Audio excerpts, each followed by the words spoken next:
ఏపీఐఎంఎస్ app open చేసిన తర్వాత ఇలా రైతు దగ్గర నమోదు అని కనిపిస్తుంది. ఆ నమోదు క్లిక్ చేసిన తర్వాత ఆధార్ నెంబర్ అడుగుతుంది. రైతు యొక్క ఆధార్ నెంబరు.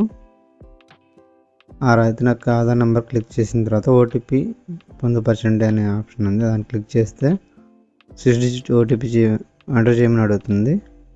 ఆ ఓటీపీ ఎంటర్ చేసిన తర్వాత కింద ఓటీపీని ధృవీకరించండి అనే బటన్ క్లిక్ చేయాలి.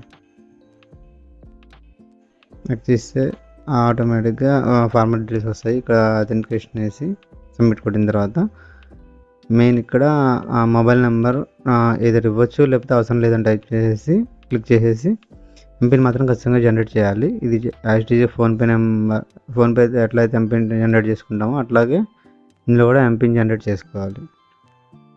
ఇలా ఎంపిన్ జనరేట్ చేసుకున్న తర్వాత దాన్ని మళ్ళీ కన్ఫర్మేషన్కి సేమ్ మళ్ళీ ఇంకోసారి అడుగుతుంది. దాన్ని కూడా క్లిక్ చేసిన తర్వాత సమర్పించండి అనే బటన్ని క్లిక్ చేయండి.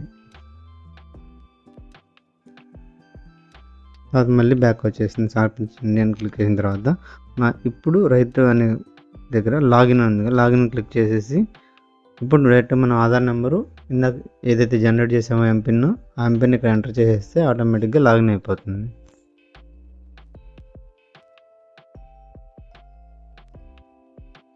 బాగా గుర్తుపెట్టుకుని ఫస్ట్ టైం మాత్రం నమోదు అనేది చేసుకోవాలి. దాని తర్వాత లాగిన్ ఎంటర్ చేయాలి.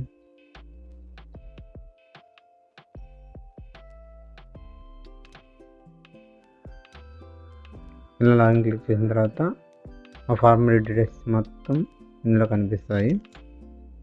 ఈ వీడియో మీకు నచ్చినట్లయితే లైక్ చేయండి, సబ్స్క్రైబ్ చేయండి, మరియు బెల్ ఐకాన్ నొక్కడం మాత్రం మర్చిపోకండి. Thank you.